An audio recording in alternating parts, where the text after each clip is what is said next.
Uma coisa é certa, nós vamos morrer, nós vamos falecer, mas nós temos que saber como, qual é a forma.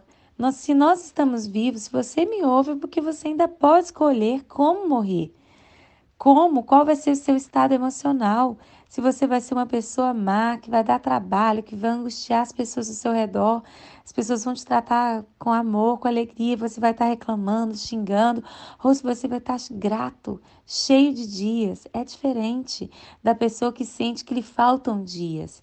Existem duas formas de morrer: ou cheio de dias, farto de alegria, farto de dias, ou fadigado e cansado e dizendo, foram poucos os meus dias, nem vivi direito, não vi passar meus 12 anos, meus 13, meus 15, não vi passar meus 30 anos, não vi passar meus 60, só trabalhei, só fiz isso, só fiz aquilo. Tá vendo a diferença? Tem como você escolher. Se você está vivo, você pode escolher. E aqui nós temos um grande exemplo de reviravolta, porque eu não sei como é que foi sua vida até agora, mas a de Jacó foi horrível, palavras dele, tá? E aí, depois no final o quadro muda. Olha só que interessante. Gênesis 47, quando o José está apresentando o pai dele para Faraó, eles primeiro conversam, tipo, qual a família que você vai querer morar, né? Tipo, qual lugar do melhor do Egito que eu vou te colocar. Daí resolvem, vai colocar ele na terra de Gozen, né? É uma terra boa e tudo, é o melhor lugar do Egito e tal, e leva ele para lá. E eu sei que, decidido essas coisas, o faraó faz uma pergunta, gente, super simples, básica, tipo, quantos anos você tem? Né? Uma criancinha de 2, 3 aninhos já sabe responder, faz com o dedinho assim, mostra, pronto, respondi a pergunta. Mas não, olha o que acontece aqui, gente do céu. Segue comigo a leitura. Quantos anos você tem? Gênesis 47, versículo 8. Aí a resposta vem. Jacó respondeu no 9.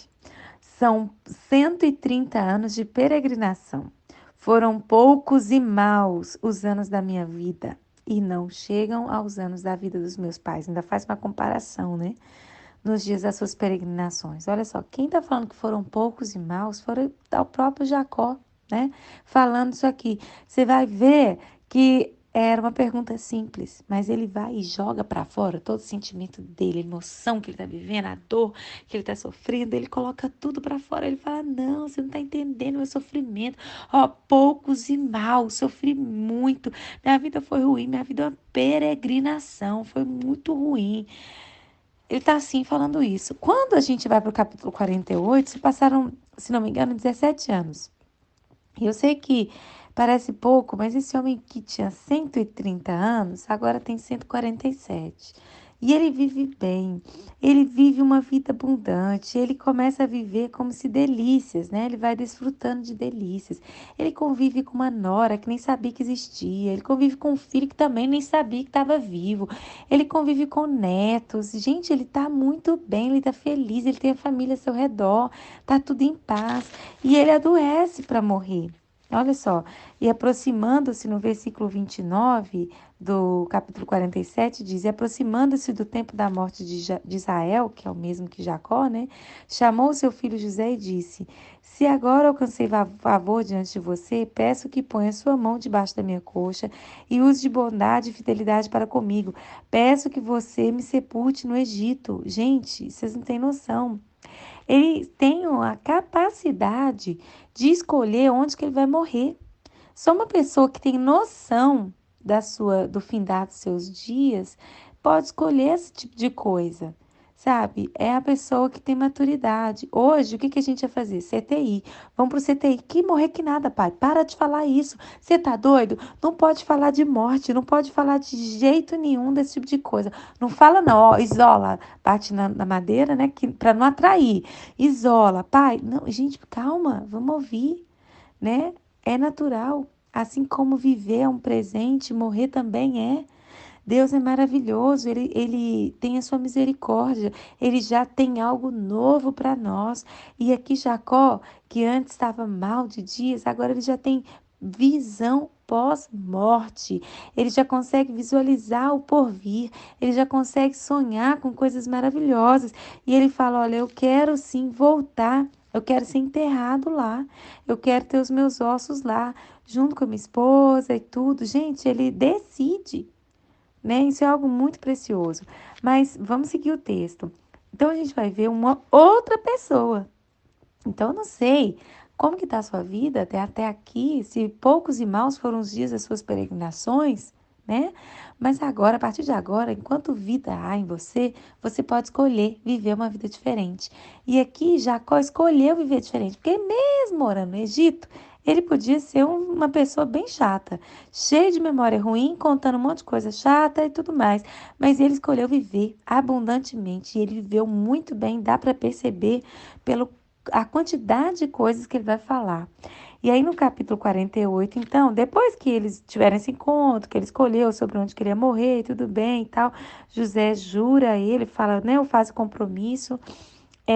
Passado-se essas coisas, né? Outros dias se passaram. Então, entra no capítulo 48. Passadas essas coisas, disseram a José: seu pai está doente. Então, José tomou consigo seus dois filhos, o Manassés e Efraim, e avisaram a Jacó: né? Olha, seu filho José está vindo visitá-lo.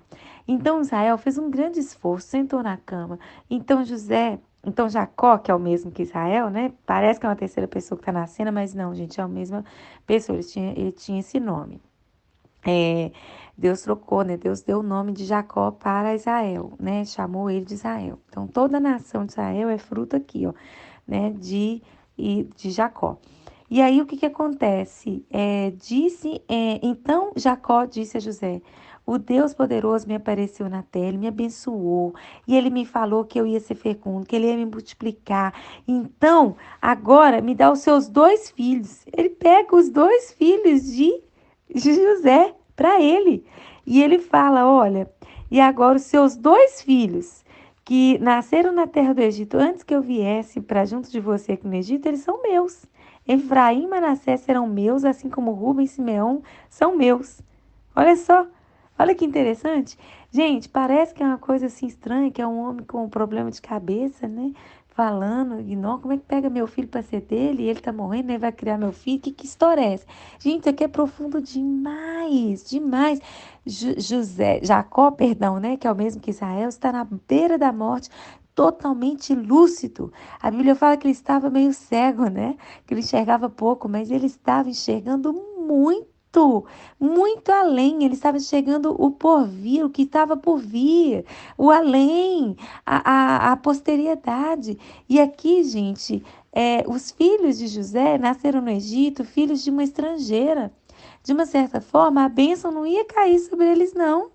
Mas ele vai restituir, ele vai pegar esses meninos e coloca como deles, tanto que parte das tribos, né, estão lá, Efraim e Manassés. E você vai ver o que? A bondade e a misericórdia do Senhor.